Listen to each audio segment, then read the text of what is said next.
lors du dîner de sa retraite. Mon père a posé sa main sur l'acte de propriété du vignoble familial et m'a regardé droit dans les yeux. Chaque hectare ira à ta sœur. Tu n'hériteras pas d'une seule vigne. D'accord, ai-je souri. Alors ne t'attends pas à un centime de plus de ma part. J'ai posé mon verre, annulé ma garantie financière et je suis parti. 3 semaines plus tard, la banque avait refusé de renouveler le prêt du vignoble. Papa m'a appelé 46 fois, en panique. Je m'appelle Claire Bennett. J'ai 36 ans. Et jusqu'au dîner de départ à la retraite de mon père.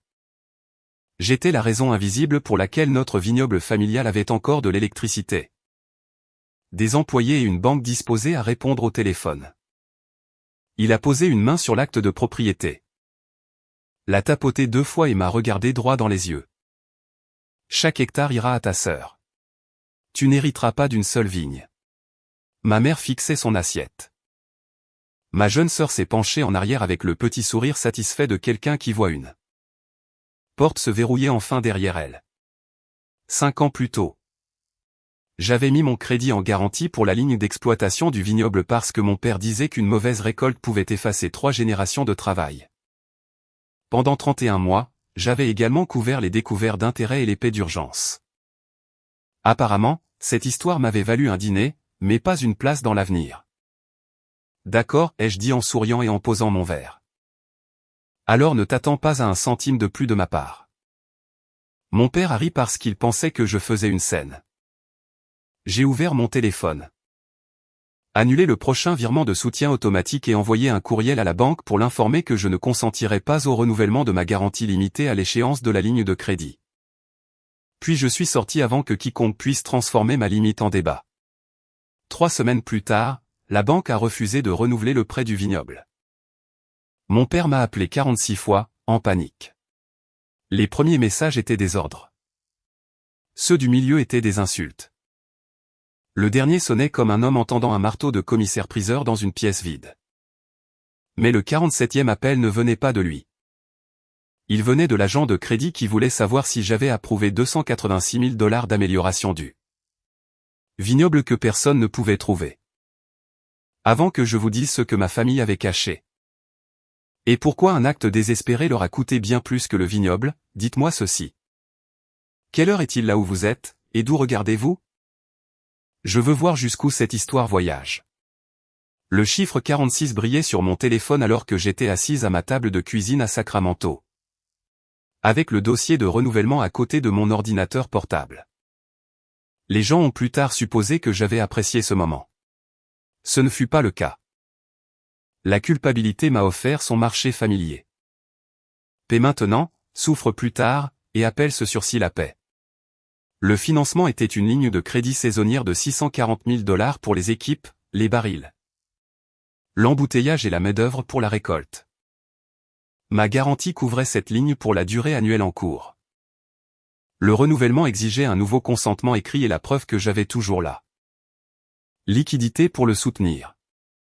Le vignoble garantissait un prêt à long terme distinct. Mais la banque avait toléré une faible trésorerie parce que mes actifs se portaient garant de la ligne saisonnière.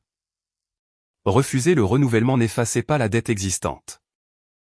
Cela forçait la banque à juger l'année suivante sur les chiffres du vignoble au lieu des miens. Ces chiffres étaient pires que ce que mon père admettait. Les revenus avaient chuté pendant 2 saisons.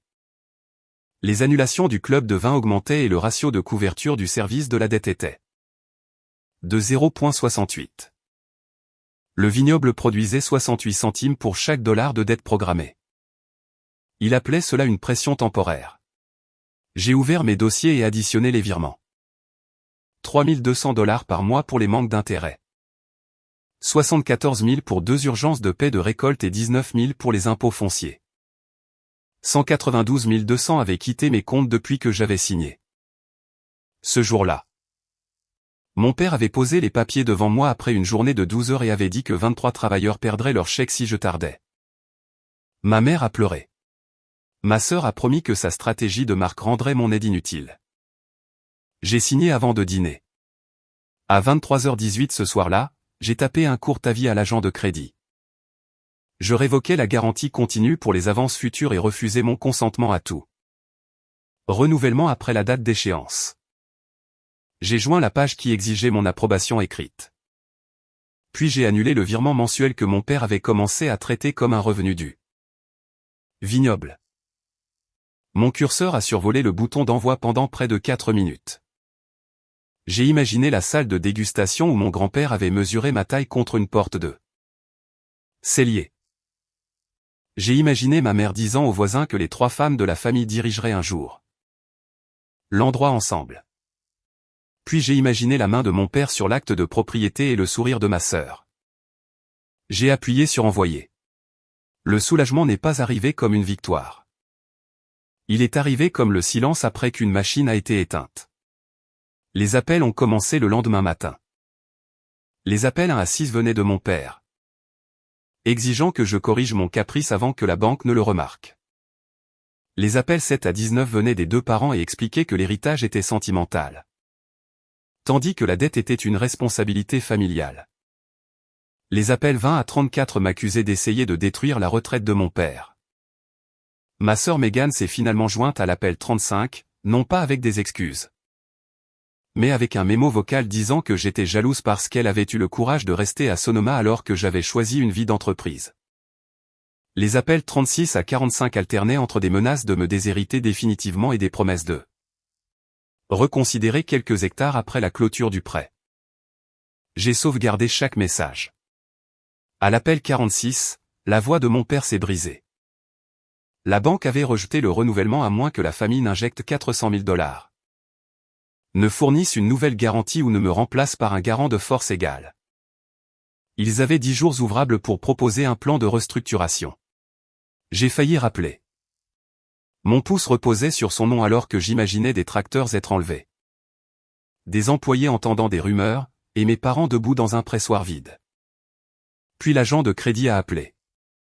Parce que j'étais toujours lié à la ligne de crédit expirante. La banque avait besoin que je confirme un calendrier des avances passées soumis avec le dossier de renouvellement. Elle a soigneusement décrit 4 gros tirages classés comme des améliorations d'immobilisation. Je n'en avais approuvé aucun. Elle n'a envoyé que les documents que j'avais le droit d'examiner en tant que garante. Puis m'a demandé de corriger le dossier par écrit. La plus grosse facture concernait un pavillon événementiel pour lequel les registres du comté montraient qu'aucun permis de construire n'avait jamais été délivré. Le deuxième paiement est allé à une société appelée Aster House Media. J'ai immédiatement reconnu l'adresse postale. C'était le condominium de ma sœur. 2 jours plus tard, ma famille est venue à mon bureau. La réceptionniste a dit que 3 parents étaient dans le hall et que l'un d'eux portait un bracelet d'hôpital. Mon père était assis sous le logo de l'entreprise, le visage gris et plus petit qu'au dîner. Ma mère tenait un dossier contre sa poitrine. Megan se tenait à côté d'eux avec des bottes crème poussiéreuses de rouge de Sonoma. La sécurité a proposé de les faire sortir. Mais j'ai réservé une salle de conférence vitrée pour 20 minutes. Je voulais des témoins. Une horloge et aucune photo de famille capable de transformer l'épreuve en nostalgie. Mon père était allé aux urgences après une montée de tension artérielle. Voir la marque adhésive sur son bras a déclenché mon plus vieux réflexe. Reniflement, traiter chaque urgence familiale comme une facture qui pourrait devenir fatale si elle n'est pas payée. Ma mère a fait glisser une proposition me donnant 10 hectares après le décès de mes 2 parents si je rétablissais la garantie pour 1 an. Pendant plusieurs secondes dangereuses, j'ai imaginé accepter. Le terrain comprenait la parcelle de Zinfandel que mon grand-père avait plantée. Je pouvais limiter la garantie. Exiger des rapports mensuels et me dire que j'avais protégé les travailleurs plutôt que de secourir les personnes qui m'avaient humilié. Puis j'ai lu la 2e page. L'offre n'était pas un acte de propriété, une option, ni même un amendement contraignant au plan de succession. C'était une lettre d'intention que mes parents pouvaient révoquer à tout moment. Elle exigeait également que je garantisse non seulement la ligne d'exploitation, mais toutes les obligations présentes et futures de la SARL du vignoble. Mon exposition s'étendrait tandis que leurs promesses resteraient du vent. Au fond du dossier se trouvait un projet de transfert préparé 6 semaines avant le dîner de retraite. Il transférait la totalité de la propriété à une nouvelle fiducie familiale dont la seule Bénéficiaire restante était ma sœur. Mon père n'avait pas fait une annonce émotive au dessert. Ils avaient conçu l'arrangement à l'avance. Puis avaient attendu d'avoir besoin de ma signature pour m'en offrir un morceau décoratif. J'ai placé les papiers en une pile bien droite et leur ai dit que je ne signerais pas. Ma mère a pleuré silencieusement, et cette fois j'ai cru que les larmes étaient réelles. Mon père a dit que le vignoble avait été son identité pendant 40 ans. Et que le perdre achèverait ce que la retraite avait commencé. Cette phrase a failli me briser. Je voulais qu'il dise qu'il était désolé.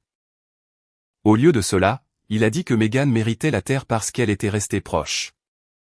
S'était mariée dans la communauté locale et comprenait l'image dont une entreprise viticole moderne avait besoin. Mégane l'a corrigé. Elle n'était pas encore mariée. Et son fiancé avait refusé d'investir parce que les comptes étaient trop désordonnés. Cette admission négligente a changé l'atmosphère de la pièce.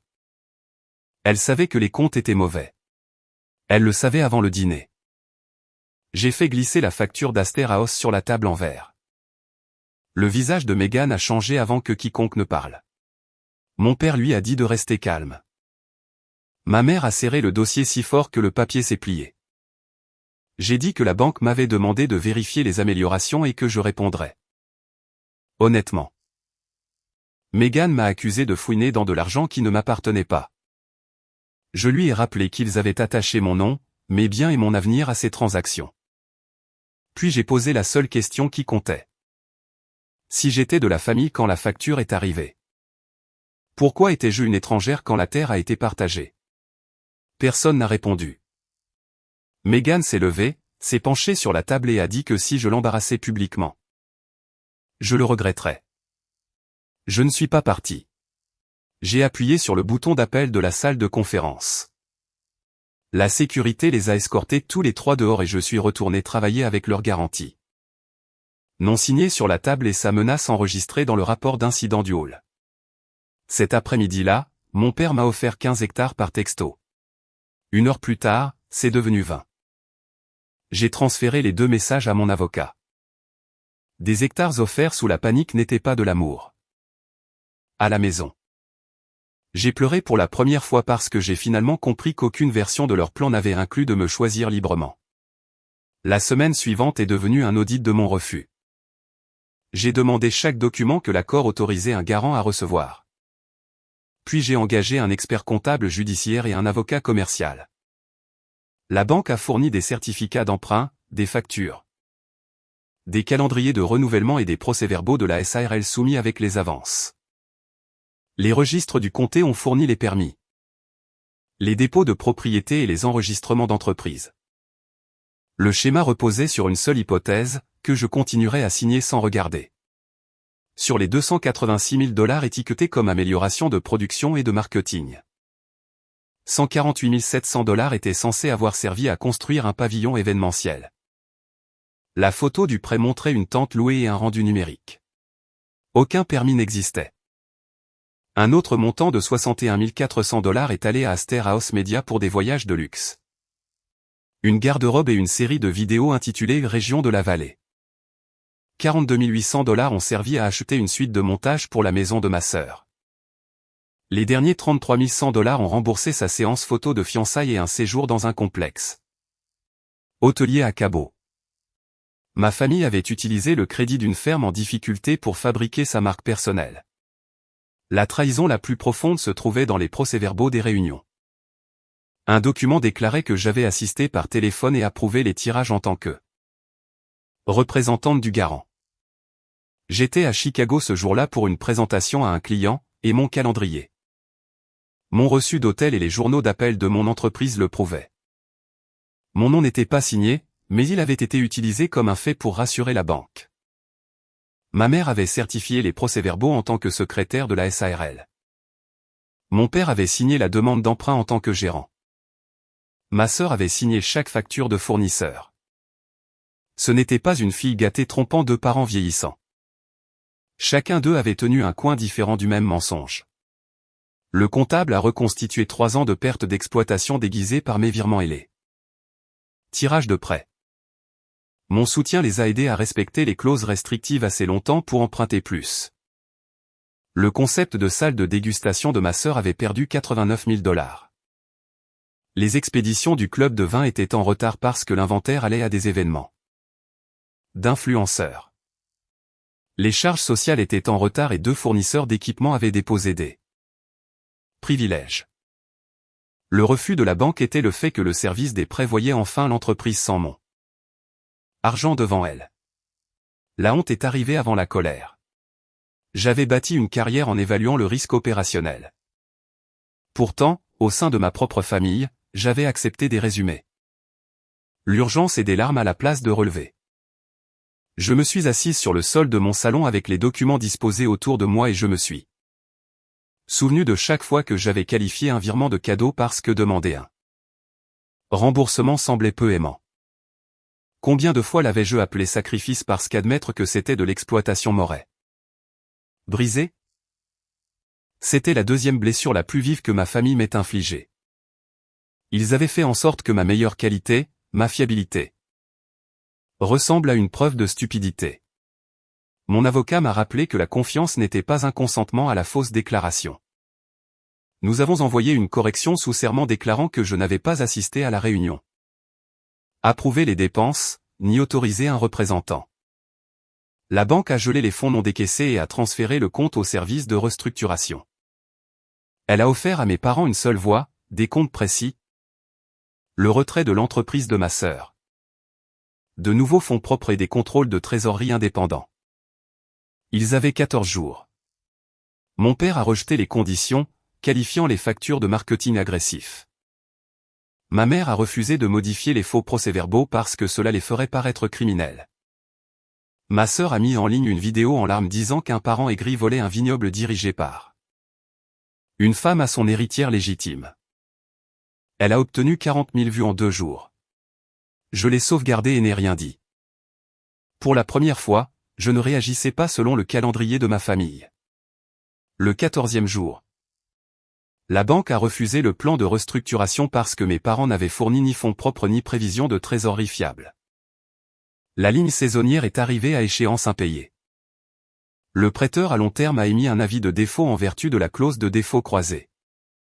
Entamant un processus qui prendrait des mois, pas des heures. Ma famille avait encore le temps de vendre des terres volontairement, de refinancer avec un autre investisseur ou de mettre en vente l'ensemble de la propriété avant que la saisine avance. Mon père a laissé un message disant qu'il y avait une personne dans le monde assez cruelle pour causer cela. Ma sœur n'en a laissé aucun. 3 nuits plus tard. Elle a utilisé l'ancienne clé d'urgence de ma mère pour entrer dans mon condominium. J'étais à un dîner d'affaires lorsque le gérant de l'immeuble a appelé pour signaler que de l'eau coulait du plafond de l'unité en dessous de la mienne. Le temps que j'arrive à la maison, les pompiers avaient coupé la colonne montante. 2 étages sentaient le plâtre humide. Et une équipe de restauration transportait des sections de ma cuisine dans le couloir. Le tuyau d'alimentation tressé sous mon évier avait été desserré avec un outil positionné pour s'écouler derrière l'armoire. Et laisser couler assez lentement pour que la fuite se propage avant que quiconque ne la voie. Le petit capteur que j'avais placé sous le tuyau était posé, sec, sur le comptoir, sa pile retirée. Rien de valeur n'avait été volé. Quiconque était entré voulait des dommages, du retard et de la peur. L'ancienne clé d'urgence réduisait les possibilités, mais la suspicion n'était pas une preuve. J'ai donné à l'agent intervenant les messages récents de ma famille et le rapport d'incident du hall. Sans nommer un coupable comme un fait. Puis le gérant de l'immeuble a rassemblé les enregistrements. Une caméra de garage a filmé la voiture de ma sœur entrant derrière un résident à 18h42. Une caméra d'ascenseur l'a montré portant un grand sac en cuir jusqu'à mon étage. La caméra de ma sonnette a enregistré son visage lorsqu'elle a levé les yeux après avoir déverrouillé ma porte. 27 minutes plus tard, elle est partie avec le même sac et a essuyé la poignée de porte avec sa manche. Le plombier a photographié des marques d'outils fraîches sur le raccord. La police a plus tard trouvé une clé à molette et la pile de capteurs retirée dans sa voiture lors d'une perquisition légale. La séquence était plus claire que n'importe quelle dispute familiale ne pourrait l'être. J'ai quand même hésité avant de compléter ma déposition. Une partie de moi voulait que l'assureur répare les unités, que la police se désintéresse. Et que toute la violation se dissolve en une histoire que personne n'aurait à raconter. Puis l'équipe de restauration m'a tendu une boîte en carton trempé. À l'intérieur se trouvaient des lettres que ma grand-mère avait écrites pendant les années où elle et mon grand-père plantaient les plus vieilles vignes du vignoble. L'encre avait traversé des pages entières. Ma sœur ne savait pas que la boîte était là, mais cela ne rendait pas la perte accidentelle. Elle était entrée chez moi pour me punir de contrôler mon propre argent. La protéger ne restaurerait pas un seul mot. J'ai signé la déposition. La police l'a arrêtée pour suspicion d'entrée par effraction et de vandalisme criminel. Un juge a émis une ordonnance de protection temporaire lui interdisant l'accès à mon domicile et à mon lieu de travail. Et le procureur a demandé aux deux parties de communiquer par l'intermédiaire de leurs avocats. Les dommages estimés à mon unité et à celle du dessous ont atteint 78 000 $ avant le traitement anti-moisissure. Mon assureur a couvert les travaux immédiats, puis a demandé le remboursement. Je n'ai pas exigé un paiement en espèces spectaculaires en échange de mon silence. Et je n'ai pas échangé de preuves contre des excuses. J'ai laissé le processus écrit se poursuivre parce que chaque compromis privé dans notre famille était devenu une autre permission. Mon père a fait une tentative de négociation. Il a laissé un message vocal disant que Megan s'excuserait, suivrait une thérapie et rembourserait la franchise si je décrivais l'inondation comme un malentendu. Ma mère n'a rien dit du tout.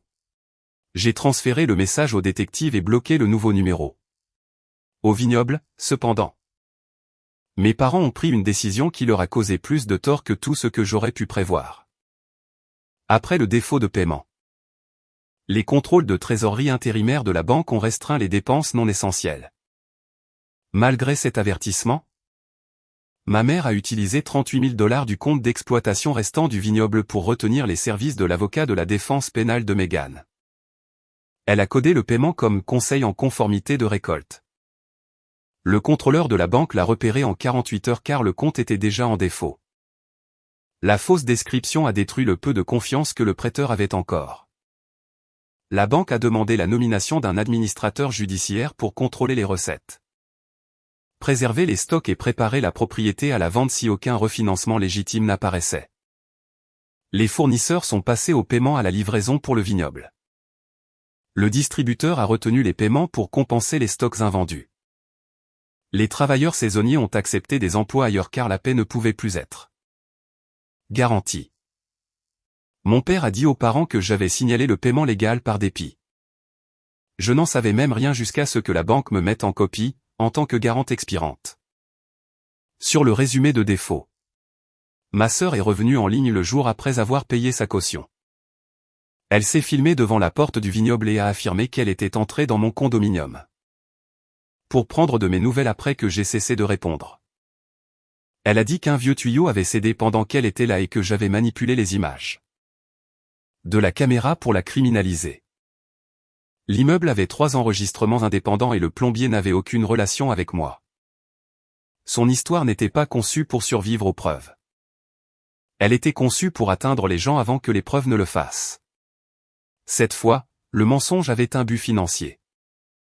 Elle et mes parents ont lancé une campagne Sauvons nos vignes familiales cherchant à recueillir 450 000 $ pour les salaires de la récolte et ce qu'ils appelaient des frais bancaires prédateurs.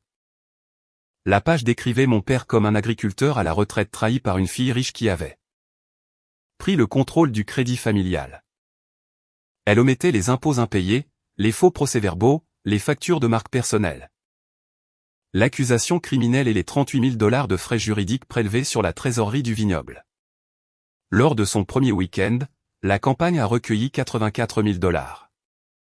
Plusieurs donateurs ont écrit qu'ils contribuaient parce qu'aucun parent ne devrait être détruit par un enfant ingrat. Mon avocat a envoyé une demande privée de correction. Elle listait 5 fausses déclarations, joignait le numéro de dossier public, des documents financiers expurgés, et leur donnait 24 heures pour retirer mon nom et retourner les dons obtenus par fausse déclaration. Mon père voulait obtempérer. Ma sœur a refusé. Elle a publié la lettre avec mon adresse mal cachée et a dit à ses abonnés que j'étais terrifié par la vérité. Ce message a été partagé dans un groupe de vignerons de Sonoma. Un réseau professionnel de Sacramento est sur la page publique de mon employeur. Garder le silence n'était plus de la retenue. C'était leur permettre de convertir ma réputation en leur dernière source de liquidité. Je n'ai pas répondu avec une diffusion en direct hurlante. J'ai construit une chronologie de 4 pages. La première page montrait la durée de la garantie, mon non-renouvellement écrit et la décision de la banque basée sur la couverture de la dette de 0,68 du vignoble. La deuxième page listait mes 192 200 $ de soutien, avec les numéros de compte supprimés. Reniflement, la troisième page faisait correspondre les tirages pour amélioration d'immobilisation à l'entreprise de ma sœur, au pavillon inexistant et aux dépenses personnelles. La quatrième page contenait des images fixes des caméras du condominium, les conclusions du plombier et les informations publiques sur l'affaire pénale. Mon avocat a examiné chaque phrase.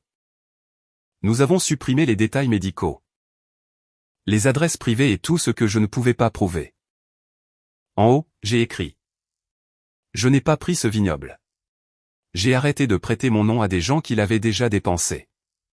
D'abord, nous avons envoyé le dossier à la plateforme de financement participatif parce qu'on demandait de l'argent aux donateurs en utilisant de fausses affirmations à mon sujet.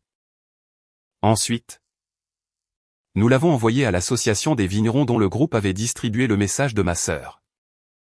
Enfin, j'ai enregistré une déclaration de 5 minutes et placé les mêmes documents en dessous. Je n'ai demandé à personne de harceler ma famille, d'annuler une commande ou de choisir un camp. J'ai demandé aux donateurs de lire avant de donner. La réponse a été immédiate car l'histoire n'était plus ma parole contre la leur. C'était leurs mots à côté de signatures, de factures, de dates et d'images vidéo. La plateforme de financement participatif a gelé la campagne en attente de vérification. 3 jours plus tard, elle a remboursé la plupart des dons non dépensés après que mes parents n'aient pas pu concilier la description de la campagne avec les dossiers du prêteur. Un journaliste agricole local a demandé les documents publics et a interviewé l'administrateur judiciaire. Pas moi.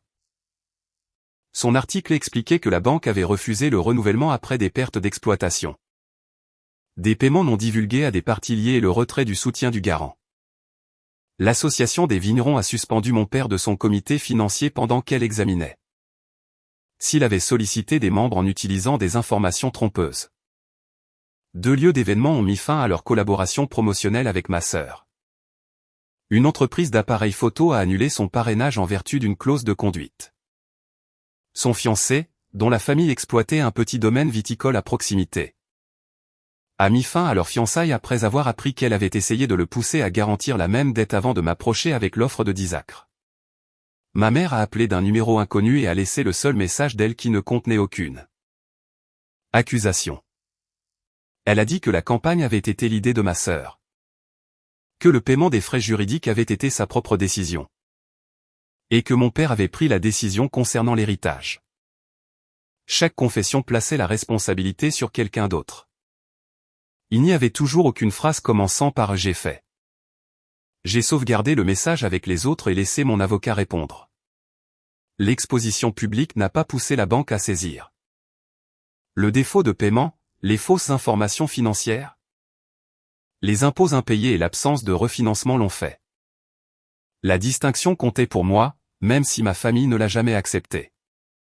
Après l'expiration de la période de défaut requise, un avis de vente par fidéicommissaire a été enregistré. À ce moment-là, l'administrateur judiciaire avait calculé ce que coûterait un retard supplémentaire. Mes parents avaient une dernière option: accepter une vente privée en difficulté avant la vente aux enchères ou risquer une offre publique plus basse. Mon père a finalement mis en vente les 42 hectares, la salle de dégustation, l'équipement et la maison familiale rattachée à la propriété. L'offre crédible la plus élevée était de 2,04 millions. Bien en dessous de la valeur optimiste que mon père avait répétée au dîner. L'acheteur a déduit l'entretien différé, les listes de clients endommagés, les travaux non autorisés et l'urgence de la vente.